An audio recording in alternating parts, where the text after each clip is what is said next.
What I like about teaching principles courses is we basically get to cover the most important ideas in economics.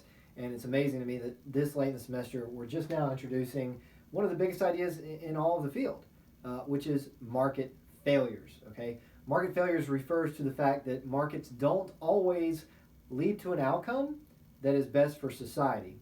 So just to kind of introduce you here a little bit, let's think about just basic supply and demand.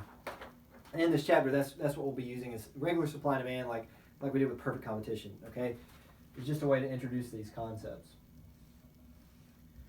So let's think about just a regular supply and demand graph, and let's recall something we did way back in the past, which was thinking about why the market would operate an outcome that's best for society. If the price, for whatever reason, ends up above the equilibrium, you'd have a surplus. Producers would learn to lower the price. If the price is too low, the market would have a shortage. Producers would realize they need to raise the price. And so the outcome is that the market operates at equilibrium. And this is great because at equilibrium, you have a consumer surplus here, a producer surplus there, and there is no deadweight loss. All right? That means the market is operating ideally. It's extracting all of the potential surplus that's in the market, leading to no inefficiencies. If this is the market for, I don't know, spinach, well then yeah, this is pretty much how the market works. If you leave the market alone, the market will go to the equilibrium, and the equilibrium is best for society. But this is not true for all markets. If we think about the market for hand grenades, right? Pull the pin and throw it. You can imagine why the market outcome is probably not ideal. You know, in the case of spinach, leave the market alone, it'll reach an outcome that's best for society. But if you leave the market for hand grenades alone, I could see that that's probably not going to be ideal. That society's probably worse off if this market operates at what would be traditional equilibrium. So market failures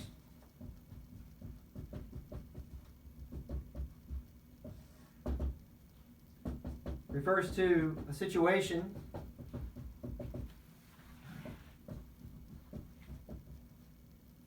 in which the free market outcome, when I say free market outcome, I mean just the outcome the market reaches without anyone messing with it, without the government getting involved in any way.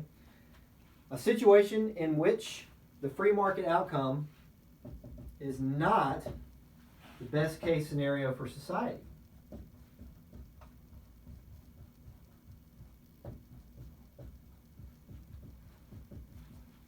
So as a result, it's inefficient. So for the market for hand grenades, we could draw supply and demand. We could say, what if the market operates at equilibrium? But it turns out that this is an inefficient outcome. Society would be worse off as a result of this. Okay?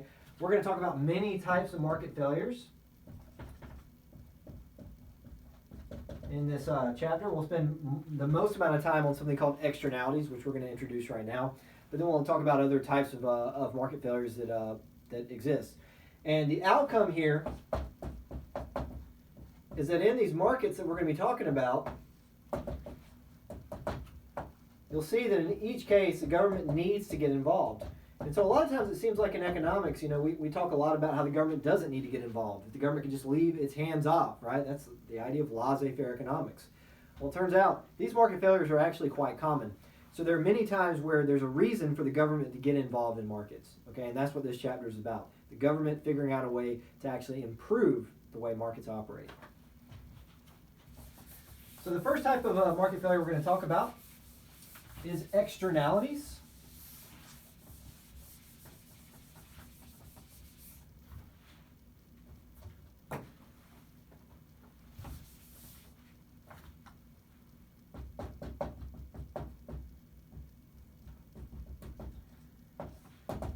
An externality is a side effect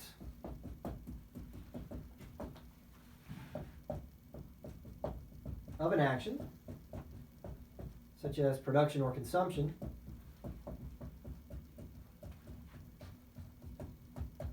of a good or service. So the action could basically refer to anything, but a lot of times we focus on production and consumption. because production and consumption is a good place for the government to get involved. So, for example, if the government's decided that it wants to reduce cigarette smoking, the best way to do that is probably to reduce production of cigarettes or reduce consumption of cigarettes. That's going to be a lot easier than allowing the market to operate freely and then the government going out there and taking cigarettes from people or something like that. So we're going to think about this in terms of production and consumption, because there's the part where the government can get involved. So an externality is a side effect of an action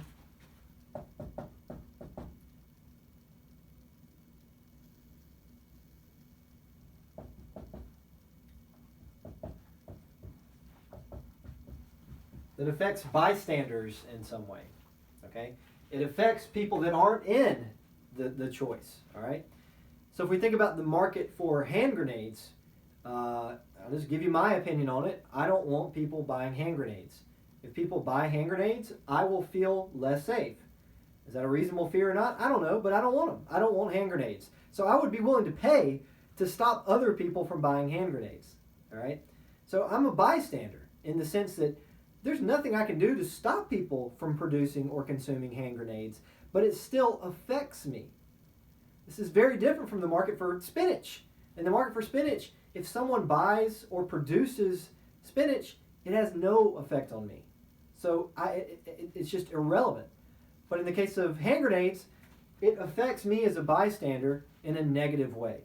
And in fact, there are two different types of externalities we can talk about. There are negative externalities. All right, in these cases, the bystander is harmed.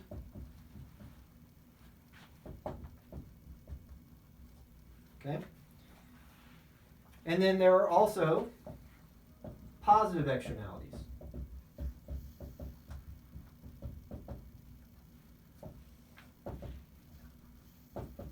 And in this case, the bystander benefits in some way. Okay? So there are markets out there that are operating, and some people might be harmed by those actions. Okay? In that scenario, we call that a negative externality. And then in some cases, there may be positive externalities where someone's actions affects bystanders in a positive way. So let me give you some examples here. All right? I mentioned smoking. Most people don't like to be around cigarette smoke if they're not smokers themselves. So every time a cigarette is sold, you can imagine that on average it hurts other people. It hurts bystanders in terms of secondhand smoking. Okay? Now it's bad for the person smoking, but we don't so much care about that. Right? The person who's smoking is making that choice. But the problem is the bystander is not making the choice. The bystander is being adversely affected by cigarettes, and there's nothing they can do about it. They can't stop other people from smoking. Okay? So smoking, alcohol. People who use alcohol are more likely to drink and drive, which is dangerous. They're more likely to, destroy property and so forth. So every time a beer is sold, there's a tiny little adverse effect to society. So there's a negative externality there. Driving exerts negative externalities. When people drive, it's more likely that you're going to get in an accident. When people drive, it releases pollution. When people drive, it wears down the roads. There's all kinds of adverse consequences of driving. So that would be a negative externality. And what you'll see is in a lot of these cases, the government has ways to deal with it. They can tax it, right? And in fact, if you know much about these markets, the markets are taxed heavily. Cigarettes are taxed heavily in the U.S., right? Alcohol, taxed heavily. Driving, how do we tax driving? Well, generally driving is taxed through gas prices, right? Gas is taxed, which makes gas higher than it would be. The gas price is higher than they would be in a free market, okay? So these are all examples of things that create negative externalities. And then there are also things that create positive externalities. For example, keeping my yard really clean, which I don't do, by the way.